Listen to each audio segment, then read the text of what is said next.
हे दोस्तों, स्वागत है आपका एक बार फिर से। आज मैं अपने टॉपिक जो कि लेके आया हूँ पेडी कल्टीवेशन। ठीक है, तो पेडी कल्टीवेशन के बारे में हम उसकी सारी स्टेजेस पढ़ेंगे, कौन कौन सी स्टेजेस होती है पेडी कल्टीवेशन की। तो आइए जानते हैं कौन कौन सी पेडी कल्टीवेशन में स्टेजेस आती है। सबसे पहले दोस्तों, पेडी कल्टीवेशन में सबसे शुरुआती स्टेज की मैं बात कर रहा हूँ लैंड प्रिपरेशन की। जी हाँ दोस्तों, किसी भी प्रकार की फसल को उगाने के लिए सबसे पहले लैंड प्रिपरेशन करना बहुत ज़रूरी होता है। तो पेडी जब हम धान लगाते हैं, धान की सोविंग करते हैं, तो उसमें भी सबसे पहले लैंड प्रिपरेशन बहुत ज़रूरी होता है। लैंड प्रिपरेशन में सारी वे सभी क्रियाकलापें आ जाएगी जिसमें ट्रैक्टर द्वारा जुताई की जाती है, प्लॉगिंग की जाती है। उसके बाद में सॉइल को कुछ दिनों के लिए ड्राई किया जाता है, सुखाया जाता है डायरेक्ट सनलाइट में, है ना। वाटर उससे वहाँ से निकाल दिया जाता है खेत से। और उसके बाद में दूसरी जो यहाँ पे प्रोसेस आती है सीड सिलेक्शन की।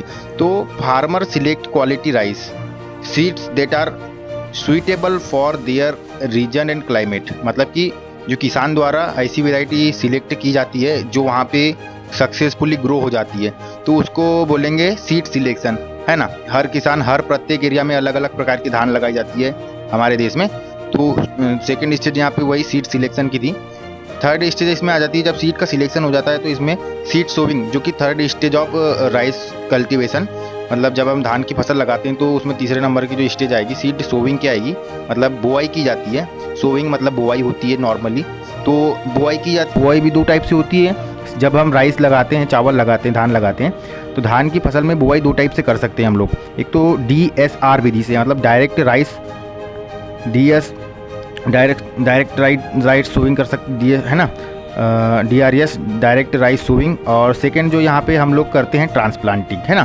तो ट्रांसप्लांटिंग क्या होता है, शुरुआत में रोपा लगाया जाता है, फिर उसको 21 दिन तक 14-15 दिन की अवस्था में होता है तो उसे अपने खेत में लगा दिया जाता है, ट्रांसप्लांटिंग कर दी जाती है उसकी, है ना।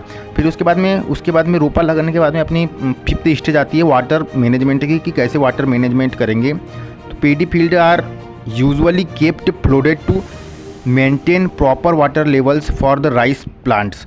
मतलब कि वाटर मैनेजमेंट का सिस्टम ये होता है पेडी में। पेडी की फसल जो होती है ज़्यादा पानी लेती है दूसरी फसलों की तुलना में, तो इसमें प्रॉपर जो है इसके खेत में पानी पहुंचा या नहीं पहुंचा ये देखा जाता है वाटर मैनेजमेंट में।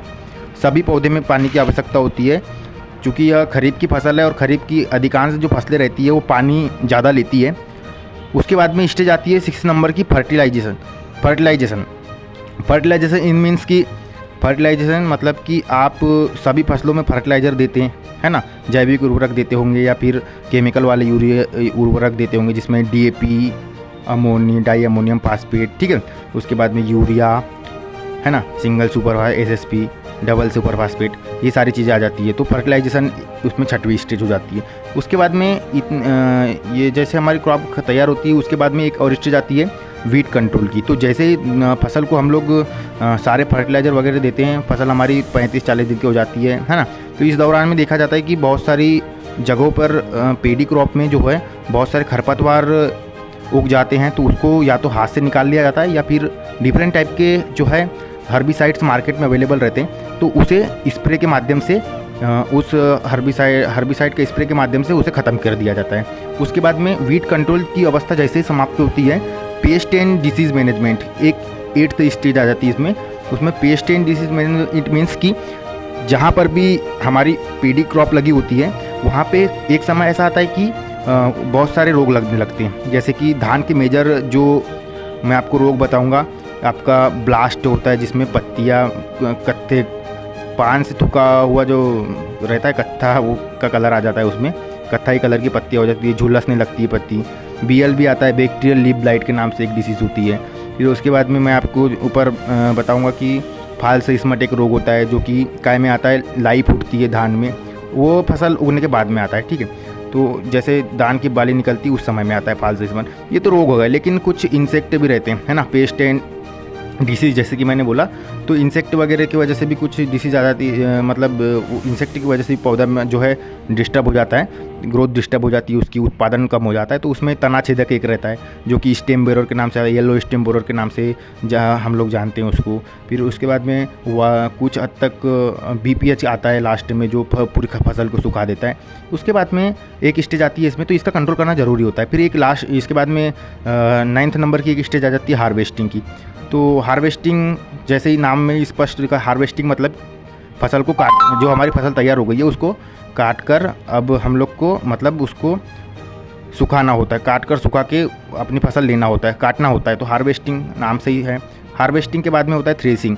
थ्रेसिंग में क्या होता है, जो हमने हार्वेस्टेड किए हुए हैं, जो हमारा फसल तैयार हुई है उसको हम थ्रेसिंग करेंगे, यानी कि उसमें जो भी अब अपशिष्ट रहेगा, स्टेरो वगैरह, पैरा वगैरह जो रहेगी उसको हम लोग निकाल देते हैं और जो हमारा मेन ग्रेन जो बचा रहता है वो थ्रेसिंग में ग्रेन आ जाता है। ठीक है। उसके बाद में ड्राइंग। ड्राइंग क्या होता है, the rice is spread out in the sun to dry and reduce its moisture content. मतलब ड्राइंग मतलब उसको सुखाते हैं। जैसे कि मक्के की फसल की बात करूँ, अभी तो खैर हम धान की फसल बात करें।